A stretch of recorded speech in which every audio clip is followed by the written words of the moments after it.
Hello friend, मैं आनंद राज।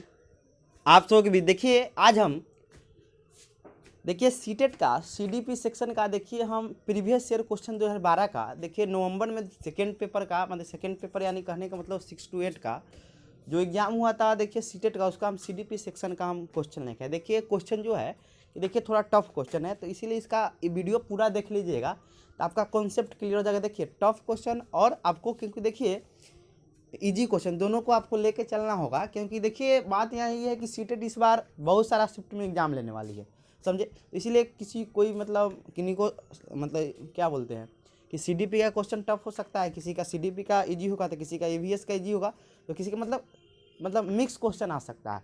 तो इसीलिए हम टफ भी क्वेश्चन कराते हैं, समझे। तो देखिए ध्यान से वीडियो देखिएगा, आपको बहुत फ़ायदा करेगा, समझे। देखिए आपका पहला क्वेश्चन है कि देखिए इसमें कुछ क्वेश्चन हल्का भी है। जैसे पहला जो क्वेश्चन आपका है कि हल्का क्वेश्चन है तो आप लोग जानते ही होंगे कि बाल केंद्रित शिक्षा का समर्थन निम्नलिखित में से किस विचारक द्वारा किया गया था। देखिए आपको हम बाल केंद्रित शिक्षा का थ्योरी भी पढ़ाए थे, तो जो देखे होंगे उन्हें आराम से बना देंगे, समझे। तो देखिए बाल केंद्रित शिक्षा क्या होता है कि बालक के अनुभव, उसकी आवश्यकता, उसकी क्या रुचि है, उसके अनुसार हम शिक्षण कराते हैं, यानी बालक के अनुसार हमको शिक्षण व्यवस्था को चलाना है। यही बाल केंद्रित शिक्षा व्यवस्था होता है, समझे। और पहले जो गुरुकुल में जो शिक्षा व्यवस्था चलता था वो शिक्षक केंद्रित था, यानी टीचर सेंटर मतलब एजुकेशन था। अभी जो वर्तमान समय में जो शिक्षा प्रणाली चल रहा है वो क्या है, आपका बाल केंद्रित शिक्षा प्रणाली है, समझे। तो बाल केंद्रित शिक्षा का जो समर्थन किया था वो आपके जॉन डीवी किए थे। कौन किए थे? आपके जॉन डीवी किए हुए थे। कौन किए थे? इंग्लिश में भी है तो कौन किए थे? आपके जॉन डीवी किए थे। तो इसका आंसर आपका कौन हो जाएगा? 2 नंबर हो जाएगा। क्या हो जाएगा आपका? 1 का 2 हो जाएगा। आइए अब दूसरा आते हैं। आपका क्वेश्चन है, कह रहा है एकल अभिभावक वाले बच्चे को पढ़ाते समय शिक्षक को क्या करना चाहिए। एकल अभिभावक का मतलब हो गया कि सिंगल पेरेंट चाइल्ड, समझे। यानी आपको एक ऐसा बच्चा है जो एकल है, एकल मतलब अकेला है, तो उस बच्चा को पढ़ाते समय शिक्षक को क्या करना चाहिए। पहला है, इस प्रकार के बच्चों के साथ भिन्न प्रकार के व्यवहार करना चाहिए। देखिए भिन्न प्रकार के, देखिए सीटेट में आपको निकालना है, मतलब इस सीटेट का एग्जाम निकालना है तो आपको बच्चा की तरह सोचना होगा। अपने अनुसार सोचिएगा तो फिर गड़बड़ा जाएगा। तो देखिए भिन्न अनुसार से नहीं सोच सकते हैं, समझे ना। उसको दंड कर सकते हैं, उसके साथ मतलब भेदभाव कर सकते, इससे कुछ नहीं करना। तो ऑप्शन क्या हो जाएगा? ये गलत हो जाएगा। ऐसे बच्चों को कम गृह कार्य देना चाहिए। आप अकेला है का मतलब कम गृह, मतलब ना सहानुभूति आपको दिखाना है। ये सब चीज़ आपको मतलब ये चीज़ मालूम होना चाहिए, तभी आप सीटेट को क्वालिफाई कर पाइएगा, समझे। तीसरा ऑप्शन है स्थिर और एकरूप वातावरण। देखिए स्थिर है तो ये हो गया आपका स्टैटिक्स हो गया। डायमेनिक वातावरण बच्चा को देखा, डायमेनिक गतिक मतलब बच्चा खुल सके, मतलब अति कर सके। चौथा बच गया, चौथा कि इस तथ्य को अनदेखा करना चाहिए। मतलब जो एक अकेले, अब मतलब अकेला बच्चा है तो उससे क्या मतलब है, उससे कोई मतलब नहीं है। और ऐसे बच्चों के साथ अन्य बच्चों के समान व्यवहार करना चाहिए, और जैसा आप नॉर्मल बच्चा के साथ व्यवहार करते हैं ऐसे बच्चों के साथ ऐसे ही व्यवहार करना चाहिए, समझे। देखिए कॉन्सेप्ट आपका क्लियर रहेगा ना तो आप आराम से सीटेट निकाल लीजिएगा, समझे। और सीटेट का जब सीडीपी आपका मजबूत हो जाएगा तो आपका 90 नंबर ऐसे ही मजबूत हो जाएगा, समझे। आइए अब आते हैं 3 नंबर क्वेश्चन में। कह रहा है प्रतिभाशाली बच्चों के 3 नंबर क्वेश्चन आपका है कि प्रतिभाशाली बच्चों के संदर्भ में संवर्धन एक्सक्लेरेशन का अर्थ क्या हुआ। देखिए कहने का मतलब, देखिए आप लोग प्रमोशन का नाम सुने होंगे ना। तो जो बच्चा तेज रहता है, आप लोग क्लास में रहे होंगे छठा पचपन छठा में, तो प्रमोशन मिलता होगा बच्चा का। आप लोग भी मिला होगा, इन्हीं में से कोई बच्चा होंगे जो पढ़ने में बहुत अच्छा होंगे तो उनको प्रमोशन मिलता था, समझे। तो प्रमोशन के मतलब वही, मतलब संवर्धन का मतलब वही प्रमोशन या एक्सक्लेशन जहाँ पर लिखा हुआ है तो उसका मतलब क्या होता है। तो प्रमोशन से क्या होता था, हम लोग अगली कक्षा में जाते थे, समझे। तो वही है कि प्रतिभाशाली बच्चों के संदर्भ में संवर्धन का अर्थ क्या है। पहला ऑप्शन है शैक्षिक गतिविधियों के संपादन में। देखिए शैक्षिक गतिविधि का मतलब कि आप उसको ज़्यादा कार्य नहीं दे सकते हैं, आपको बच्चा को समान रूप से लेकर चलना है, समझे। तो ये आप नहीं कर सकते गतिविधि में संपादन में संवर्धन करना। तो ये नहीं कर सके कोई अब चौथा चैप्टर चल रहा है क्लास में तो उसको आप छठा चैप्टर नहीं पढ़ाने लगिए, समझे। तो ये भी गलत है, ये नहीं होगा। स मतलब हो गया कि आप खेल कूद में उसको संपादन में गति देना, समझे। तो ये भी उतना सुटेबल मतलब आंसर नहीं है। तीसरा का है ऐसे विद्यार्थियों को वर्तमान स्तर ग्रेड को छोड़कर अगले उच्च स्तर में प्रोन्नत करें। देखिए मान लीजिए कोई बच्चा है 6 क्लास में, उसको 7 तक पूरा आता है तो उसको हम 7 में काहे नहीं भेज देंगे। यही ना प्रमोशन होता था बच्चा को। जो प्रतिभाशाली जो गिफ्टेड चाइल्ड था तो उसका कैसे करते थे हम लोग कि जो बच्चा पढ़ने में तेज था तो उसका क्या करते थे कि अगली कक्षा में क्या करते थे, उसको उसको प्रमोट कर देते थे। तो सॉरी, प्रमोटिंग मतलब अगला कक्षा में उसको प्रमोटिंग कर देते थे, समझे। यानी लिखा है promoting such student to next higher grade by skipping the parent grade, यानी वर्तमान स्तर से छोड़कर उसको अगला स्तर उसको क्या करते थे, मतलब प्रोन्नत कर देते थे, समझे। तो यही आपका आंसर हो जाएगा। अब आकलन की प्रक्रिया, आकलन मतलब कोई बच्चा से आप 2 क्वेश्चन पूछ रहे हैं, उसके 4 क्वेश्चन पूछने लगिएगा, समझे। तो ये गलत बात है। आइए, आपका चौथा क्वेश्चन है कि प्रतिभाशाली विद्यार्थियों के लिए निम्नलिखित में से कौन सी गतिविधि सर्वाधिक उपयुक्त है। यानी कहने का मतलब हुआ कि देखिए प्रतिभाशाली विद्यार्थी, देखिए कितना क्वेश्चन आ रहा है, समझे। तो ये कह रहा है कि प्रतिभाशाली विद्यार्थी के लिए निम्नलिखित में से कौन सी गतिविधि सर्वाधिक उपयुक्त है। पहला ऑप्शन है 5, देखिए 5 पाठ उठ जहाँ भी रहे आँख मूंद के उसको काटिए, समझे। अभ्यास विभ्यास जहाँ रहे ना आँख मूंद के काट देना, आगे पढ़ना ही नहीं। शिक्षक दिवस में कक्षा, अब शिक्षक दिवस में पढ़ाना ही तो होगा नहीं, अब उसको शिक्षक दिवस में बुलाया कहिएगा आओ पढ़ाते हैं तुमको, हाँ, ये भी गलत है। अभी हाल में ही स्कूल मैच में प्रतिवेदन लिखना, ये सब होगा नहीं, मैच पर प्रतिवेदन यानी उसको यानी रिपोर्ट लिखना। देखिए चौथा आपका ऑप्शन है कि दी गई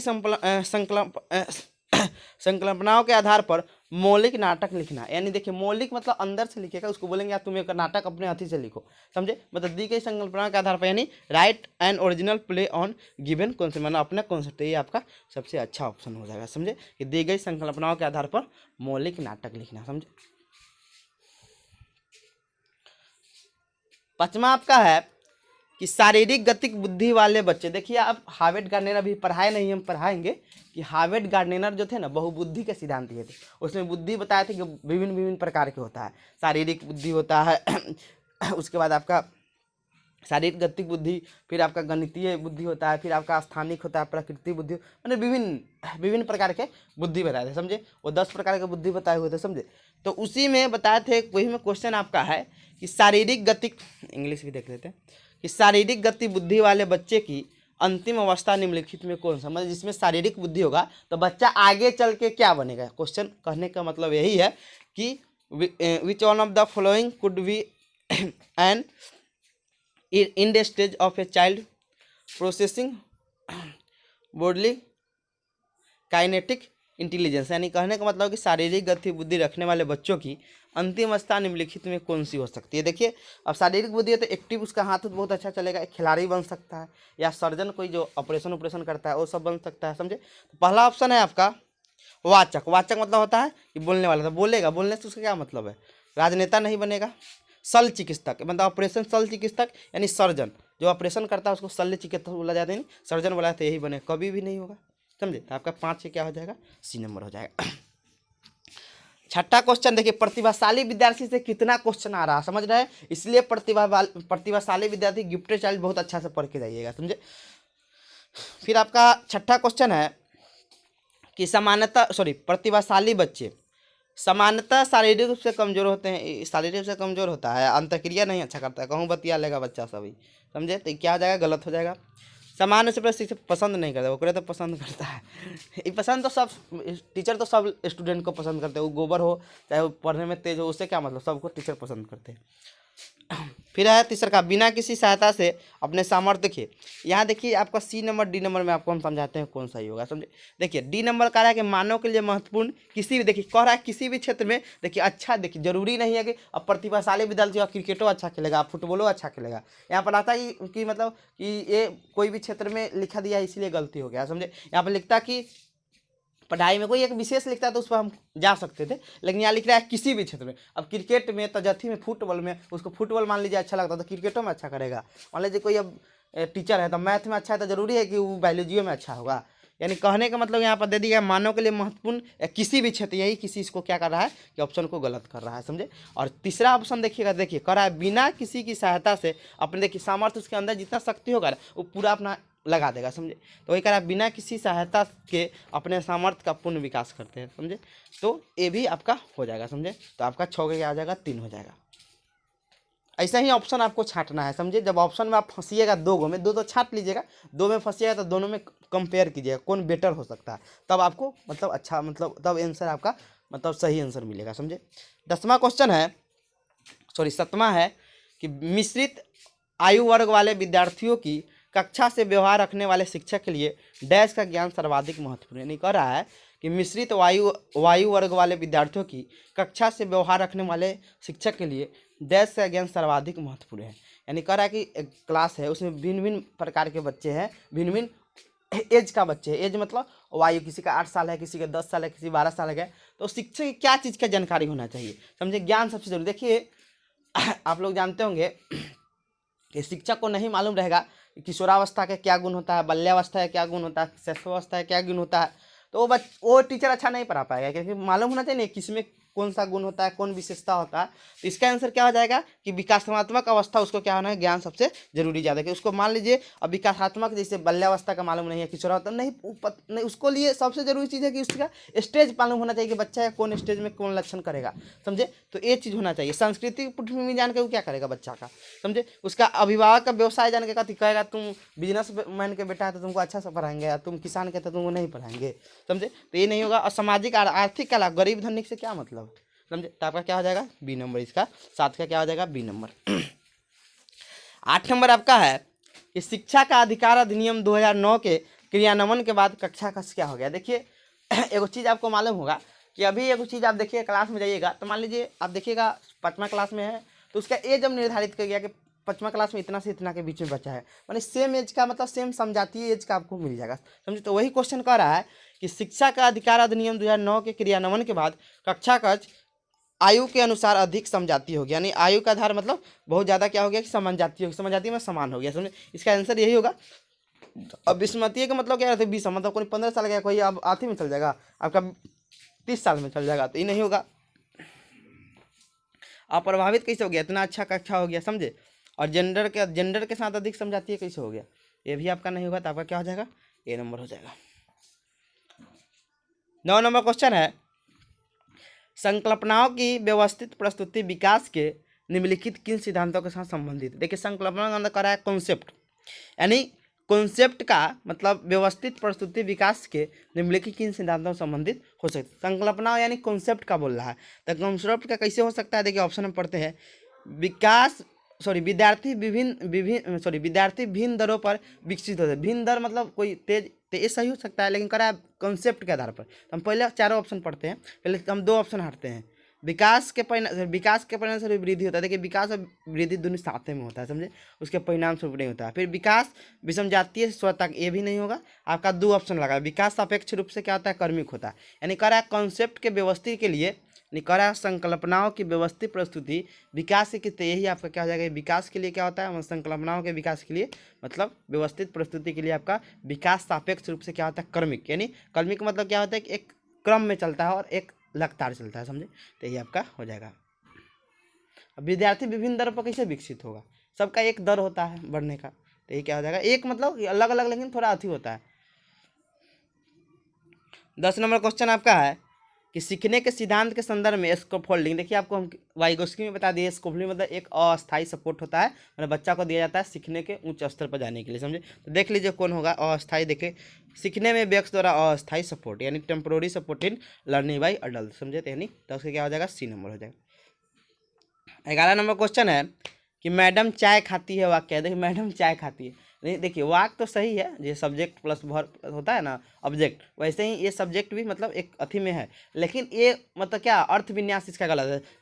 चाय खाया नहीं जाता है, चाय पिया जाता है, समझे। देख लीजिए तो वाक्य विन्यास की दृष्टि से सही है, लेकिन अर्थ विज्ञान का दृष्टि देखिए ये बात सही है कि देखिए वाक्य विन्यास तो इसका सही है कि पहले सब्जेक्ट, तो पहले ये होता है ना कि पहले सब्जेक्ट वर्ब ऑब्जेक्ट, तो पहले ये ठीक है। लेकिन यहाँ पर देखिए अर्थ विन्यास में मैडम चाय खाती है, समझे, ये गलत दे दिया, मैडम चाय पीती रहता तो सही हो जाता। तो ये चीज़ आपका यही आंसर हो जाए। लेकिन और चारों पढ़ते हैं, अर्थ दृष्टि से सही है, लेकिन वाक्य विन्यास की दृष्टि से क्या लिखा है, अर्थ विज्ञान की दृष्टि, अर्थ विज्ञान मतलब उसका अर्थ क्या होता है, ये गलत ना है, गलत है अर्थ विज्ञान की दृष्टि से। फिर है अर्थ विज्ञान, दोनों के आपका क्या हो जाएगा, 11 का ए नंबर हो जाएगा। लेकिन इसका मतलब आप समझे ना कि देखो ये मतलब सेंटेंस जैसे बनता है उसके अनुसार सही है, लेकिन इसका मीनिंग गलत है कि मैडम चाय पीती ना है, यहाँ पर खाती लिखा हुआ है, इसलिए क्या है कि ये गलत है।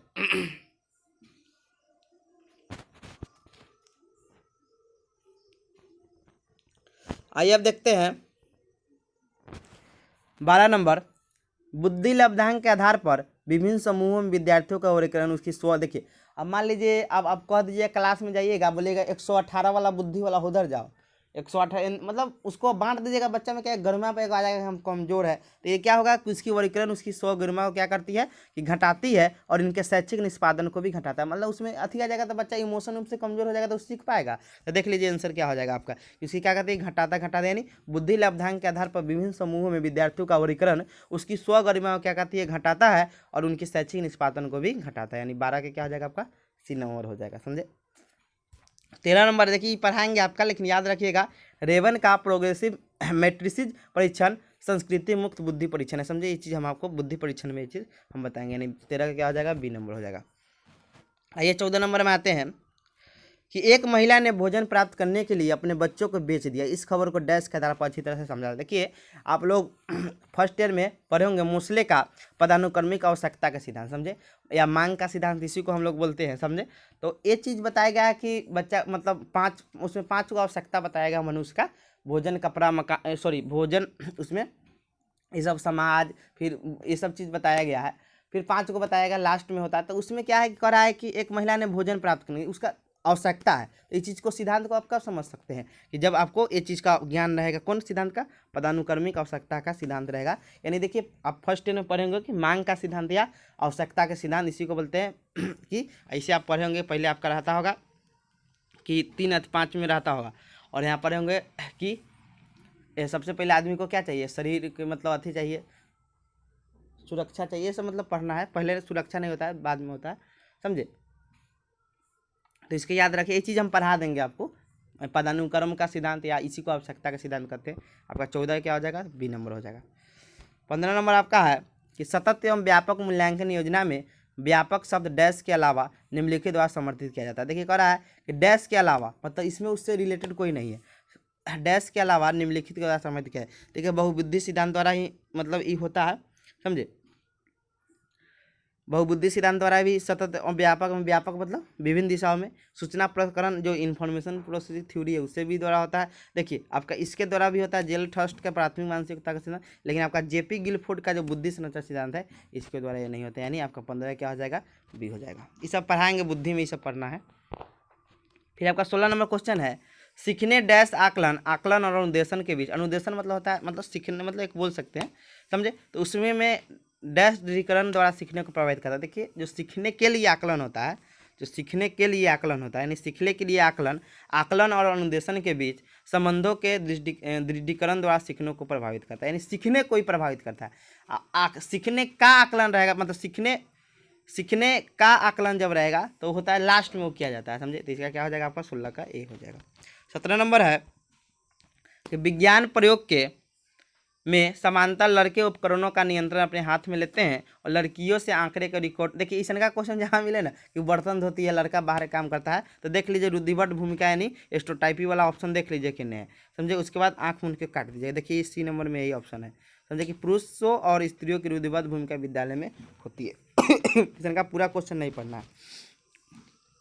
18 नंबर क्वेश्चन आपका है कि कक्ष में शिक्षक और विद्यार्थी किस प्रकार जेंडर को डैश करते हैं और यह सीखने के वातावरण में क्या करते हैं। देखिए कह रहा है कि कक्ष में शिक्षक और विद्यार्थी किस प्रकार जेंडर को क्या करते हैं कि निर्मित करते हैं और सीखने के वातावरण पर प्रभाव डालते हैं। तो इसका क्या हो जाएगा कि मतलब प्रभाव डालते हैं, यानी बी नंबर आपका आंसर हो जाएगा। 18 क्या हो जाएगा आपका बी नंबर हो जाएगा। समझे, आइए 19 नंबर में आते हैं। कह रहा है निःशुल्क एवं अनिवार्य शिक्षा का अधिकार 2009 में अनिवार्य शब्द का अर्थ क्या है। देखिए यहाँ पर हम पढ़ते हैं चारों ऑप्शन कि दंडात्मक, देख दंड जहाँ हमारे आँख मूंद के कर दीजिए, तो देखना ही नहीं। अनिवार्य शिक्षा सतत व्यावधान प्रदान, देख अनिवार्य शिक्षा सतत परिचय ये तो नहीं होता है कि मान लीजिए आप टेस्ट लेकर प्रदान करते नहीं होगा। केंद्र सरकार दाखिले उपस्थिति और देखिए यहाँ पे कुछ चीज़ देखिएगा, उचित सरकार और केंद्र सरकार। समझे, दोनों में अंतर है कि उचित सरकार दाखिले उपस्थिति प्रारंभिक शिक्षा पूर्णतः से उपलब्ध है, इसीलिए ये सही होगा। समझे, यहाँ पर केंद्र नहीं होगा। यहाँ पर केंद्र देखिए उचित सरकार में आपका केंद्र सरकार भी आ जाएगा, बिहार सरकार जो भी है वो सब आ जाएगा। समझे, तो इसलिए इसका डी नंबर हो जाएगा। समझे, 20 नंबर आपका है निम्नलिखित में से कौन सा सिद्धांत पाठ्य योजना में नहीं। देखिए पाठ्य योजना में देख लीजिए उद्देश्यों की स्पष्टता, एकदम सही बात है। शिक्षण का ज्ञान, ये भी जरूरी है। देखिए योजना का दृढ़ता, दृढ़ता मतलब होता है एकदम फिक्स, योजना हम फिक्स बना लिए वही होगा। हमको बाल केंद्रित शिक्षा के अनुसार होता है कि बालक जैसा होगा उसी के अनुसार योजना बनाते हैं। दृढ़ता मतलब फिक्स हो गया वो, तो इसलिए रिगिड यहाँ पर लिख दिया, रिगिडिटी, इसलिए क्या हो गया कि ये गलत हो गया, समझे। योजना की दृढ़ता नहीं होता है, योजना में लचीलापन रहता तो आंसर सही हो जाता है। नहीं, आपका 20 का क्या हो जाएगा, सी हो जाएगा, कि नहीं बोल रहा है। 21 नंबर है, अधिगमकर्ता का स्वनिगमन का क्या अर्थ है। स्वनिगमन मतलब देखिए आप अति पढ़े होंगे, क्या बोलते हैं इसका, क्या नाम है, वाइगोस्की का। तो वहाँ पर वो बोला था कि बच्चा जो निजी भाषा का प्रयोग करता है, जो स्वयं बोलता है अपने कार्य को संपादन, अपने कार्य को दिशा देने के लिए, तो वही चीज़ है कि स्वनिगमन उसी को बोलते हैं। कि अधिगमकर्ता का स्वनिगमन का अर्थ क्या है, तो पहला ऑप्शन है स्व अनुशासन नियंत्रण नहीं करता है। अपने सीखने का स्वयं अनुवीक्षण करने की योग्यता, यानी अपने से मतलब वो मॉनिटर करता है अपने काम को, तो यही सही हो जाएगा। नहीं समझे, विद्यार्थी निकाय द्वारा बनाएगा, अपना नियम नहीं बनाता है, समझे। विद्यार्थी का ये सब होगा नहीं, तो आपका क्या हो जाएगा, 21 का बी नंबर हो जाएगा। आइए 22 नंबर में आते हैं कि जॉन डीवी द्वारा समर्थित लैब विद्यालय के उदाहरण है। यानी कह रहा है कि जॉन डीवी द्वारा समर्थित जो लैब विद्यालय के उदाहरण कौन है। तो देखिए तो बहुत इजी क्वेश्चन है, इसका हो जाएगा प्रगतिशील विद्यालय। कौन हो जाएगा आपका, प्रगतिशील विद्यालय, यानी प्रोग्रेसिव स्कूल। आइए 23 नंबर क्वेश्चन में आते हैं। करा सीबीएसई द्वारा प्रस्तावित समूह परियोजना गतिविधि डैश पर एक सशक्त माना। देखिए इससे क्या होगा, समूह में जाइए तो सामाजिक का विकास होगा, यानी सामाजिक भागीदारिता का सुगम बनाया जाता है, समझे। ये भार और कम नहीं है, रोजमर्रा ये सब होता नहीं है। आपका क्या हो जाएगा, 23 का ए हो जाएगा। अनेकता में एकता में ये सब इससे नहीं होता है, समझे। 24 नंबर आपका है क्वेश्चन कि आंतरिक रूप से अभिप्रेरित विद्यार्थी के लिए पुस्तक। देखिए अब यहाँ पर देखिए कह रहा है, देखिए इसीलिए ऑप्शन सीटेट कैसे ऑप्शन काटा जाता है, पहले हम देखते हैं कि देखिए कह रहा है कि आंतरिक रूप से अभिप्रेरित विद्यार्थी के लिए पुरस्कार देगा। पुरस्कार उसको आवश्यकता कहीं नहीं पड़ेगा, समझे थे। मतलब कह रहा है कि पुरस्कार की बिल्कुल भी आवश्यकता नहीं पड़ती है, जरूरी है कोई दूसरा क्षेत्र में मिल सकता है, समझे। तो ये भी आपका ऑप्शन कट गया। करा आंतरिक रूप से अभिप्रेरित विद्यार्थी के लिए बाह्य पुरस्कार उनकी अभिप्रेरणा को बनाए रखने के लिए पर्याप्त नहीं है। उनको अब बाह्य अभिप्रेरणा देंगे तो उससे क्या होगा, उससे कुछ होगा। तो यही आपका मतलब क्या हो जाएगा कि अंदर से बच्चा अभिप्रेरित है, तब बाह्य अभिप्रेरणा को बनाए रखने के लिए पर्याप्त नहीं है, समझे। तो पुरस्कार उसकी क्या है कि अंदर से हुआ है, तो उससे क्या इसका मतलब, यही आपका बी हो जाएगा 24 का। अब ये सब पढ़ देते हैं। का बाह्य रूप से अभिप्रेरित विद्यालय में अभिप्रेरणा, ये सब होगा नहीं। और बाह्य रूप से अभिप्रेरित विद्यार्थी में अभिप्रेरणा स्तर कम होगा। देखो अंदर वाला को जो रहता है ना, उसको पॉजिटिव मोटिवेशन बोला जाता है, समझे, वो अच्छा माना जाता है। अब मार पीट के केकरो मोटिवेट करें वो गलत है, और कोई अंदर से मोटिवेट हो रहा है बहुत अच्छा होता है, समझे। ये आवश्यकता नहीं होगा, औपचारिक शिक्षा स्कूल में नहीं जाकर पढ़ेगा, समझे। तो यही आपका 24 का क्या हो जाएगा, बी नंबर हो जाएगा। 25 नंबर आपका है कि उपलब्धि परीक्षण, सॉरी उपलब्धि देखिए उपलब्धि मतलब कि आपको दिमाग में हो गया कि हमको उपलब्धि प्राप्त करना है, यानी अचीवमेंट प्राप्त करना है। तो ये अभिप्रेरणा क्या होता है, पहला उच्च चुनौतीपूर्ण कार्य करने में डटे। देखिए सही ऑप्शन है कि आप चुनौतीपूर्ण कार्य करने में डटे रहिएगा, तब ना आपको सफलता मिलेगा, यानी आपको उपलब्धि मिलेगा, समझे। तो यही ऑप्शन हो सकता है, होगा यही होगा।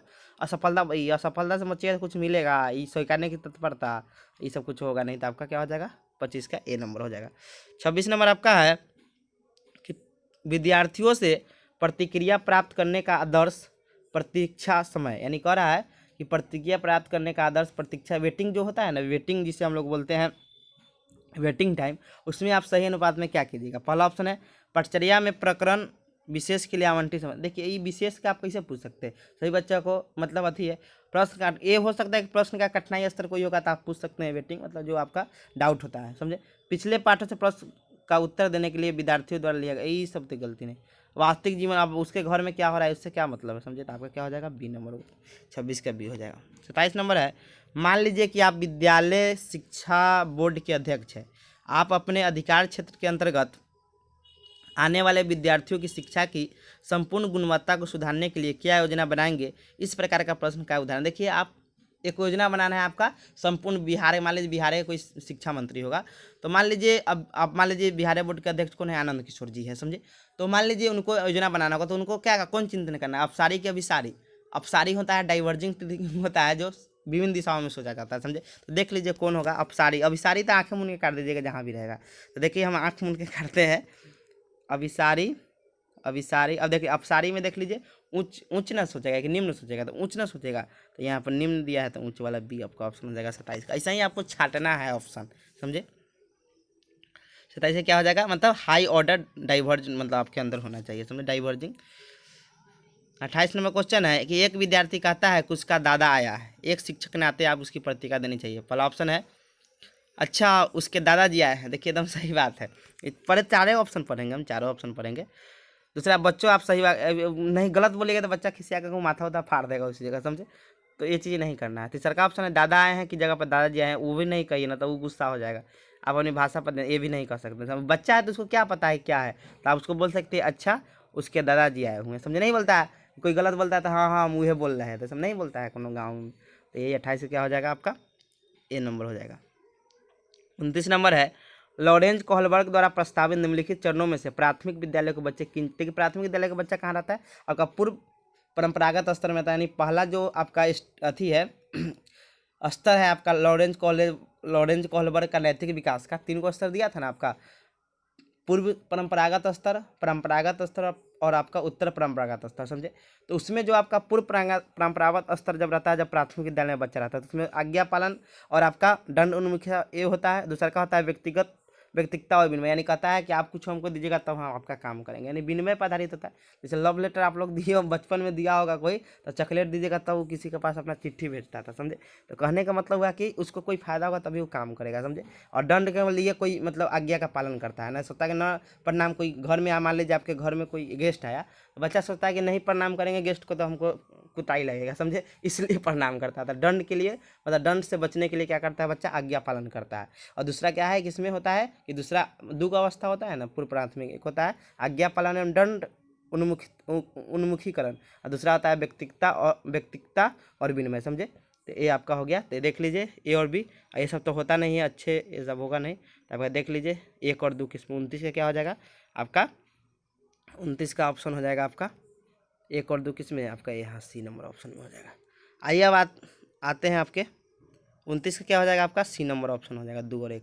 30 नंबर क्वेश्चन है डैश के अलावा निम्नलिखित घटना वृत्तांत रिकॉर्ड की विशेषता। पहला यह घटनाओं का सही वर्णन करता है, एकदम सही बात है। मतलब एनाकोटल रिकॉर्ड होता है जो आपका जो स्कूल में बनाया जाता है, मतलब एक आपका पोर्टफोलियो जो होता है ना वही सेम होता है। मान लीजिए आपका जो बायोडाटा बनाया जाता है तो उसमें आपको पता चलता है ना आप क्या है कथी है, तो वही सही घटनाओं का सही विवरण वर्णन है। आप कब मैट्रिक ये सब बताता है ना। यह बच्चों के व्यक्तिगत विकास, सही बात है, अंतःक्रिया का वर्णित करता है। आप कहाँ कहाँ गए, कहाँ कहाँ किससे मिले, ये सब बताता है। व्यक्तिगत मतलब आपका क्या विकास हुआ, कहाँ पढ़े, ये सब।